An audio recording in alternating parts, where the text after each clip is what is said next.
23년 1분기 실적 발표 후 엔비디아는 가장 뜨거운 테크 기업이 되었습니다. 매출은 65억 2천 달러의 월가 전망보다 높은 82억 9천만 달러를 달성했죠. 주당 순이익 즉 EPS도 시장 전망보다 월등히 높았습니다. 나스닥 시총 기준 애플, 마이크로소프트, 구글, 아마존닷컴과 함께 탑5에 진입했고요. 치솟는 주가에 너무 비싸다라는 평가가 나오고 있는데 사실 1분기 실적 발표 이전에도 비싸다는 평가를 받았습니다. 올해에만 100%가 넘게 올랐으니까요. 그럼에도 불구하고 실적 발표 이후 25% 이상 주가가 상승했습니다. 사실 엔비디아는 언제나 비싸다는 평가를 받았습니다. 비쌌는데 또 오르고 그래서 비싼데 또 올랐다는 뜻은 늘 미래 성장 가능성이 높았고 그 성장 가능성 이상으로 증명해왔다는 것을 뜻하죠. 이번 거꾸로 있는 테크에서는 미래를 예측하고 그 미래의 주인공이 된 엔비디아의 성장 스토리를 주가 예측 빼고 기술에 대한 딥한 얘기 빼고 아주 쉽게 거꾸로 읽습니다.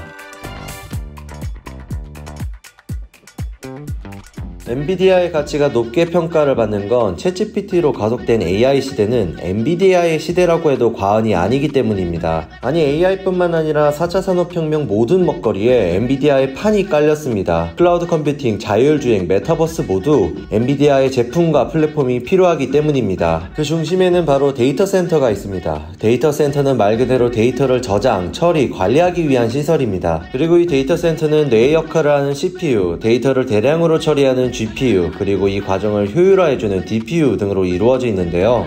여기서 비교적 최근에 만들어진 DPU와 그래픽 처리 장치인 GPU는 모두 엔비디아가 만든 개념입니다. 그만큼 독점에 가까운 점유율을 차지하고 있죠. 즉 미래 산업에 반드시 그리고 더 많이 필요할 데이터 센터는 엔비디아의 제품으로 만들어지는 것입니다. 그런데 최근 엔비디아의 핵심 고객인 마이크로소프트와 구글 등이 직접 GPU와 같은 반도체 칩을 개발 중이라고 합니다. 그렇다면 엔비디아 앞으로도 쭉 대체되지 않을 수 있을까요?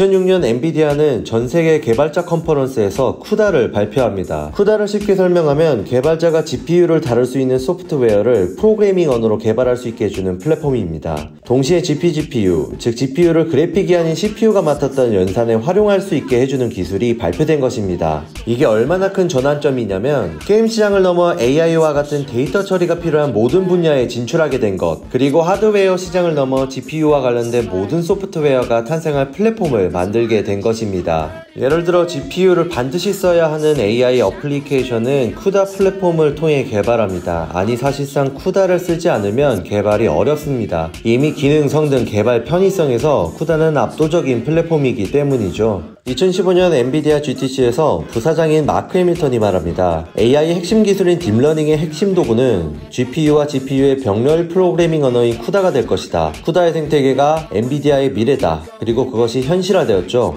쿠다는 지금의 엔비디아를 만든 것은 물론 무너지기 쉽지 않은 경쟁 우위까지 만들어준 겁니다. 물론 쿠다가 현재 엔비디아의 경쟁 우위를 만들어주긴 했지만 엔비디아의 핵심이자 경쟁력은 결국 GPU입니다. 엔비디아의 모든 것이라 할 수 있고 엔비디아가 처음으로 만들어낸 GPU는 어떻게 탄생했을까요?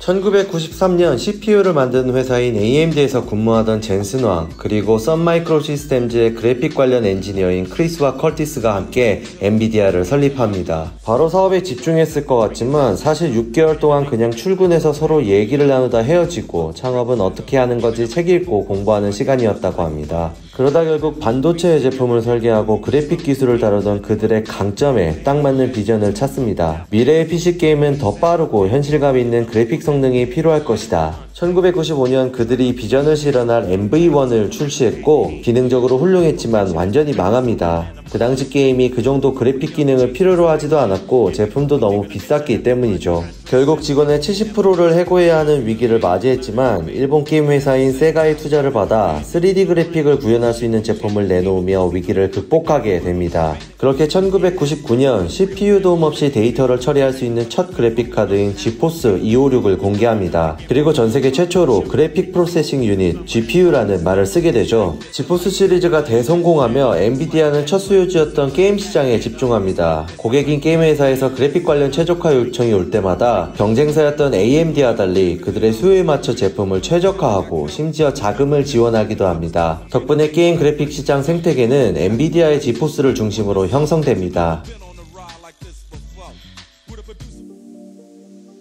물론 주력 매출 중 하나였던 게임 시장은 하향세이고 그들의 비전 중 하나인 메타버스의 시대는 아직 멀어 보입니다. 하지만 여전히 데이터 센터라는 강력한 무기가 있고 자율주행 부분도 기대해볼만 합니다. 무엇보다 엔비디아가 정말로 무서운 점은 생태계를 만드는 기업이라는 것입니다. 지포스를 중심으로 게임 그래픽 시장을 만든 것처럼 쿠다는 인공지능 개발의 표준이 되었습니다. 클라우드 컴퓨팅과 자율주행도 최적화를 통해 엔비디아 없이는 돌아가지 않도록 만들었고요. GPU로 시작해 GPU를 중심으로 세상을 바꾸는 새로운 패러다임을 제시하고 그들 없이는 안 되는 시장을 만든 엄청난 기업. 오늘은 엔비디아를 거꾸로 읽어봤습니다.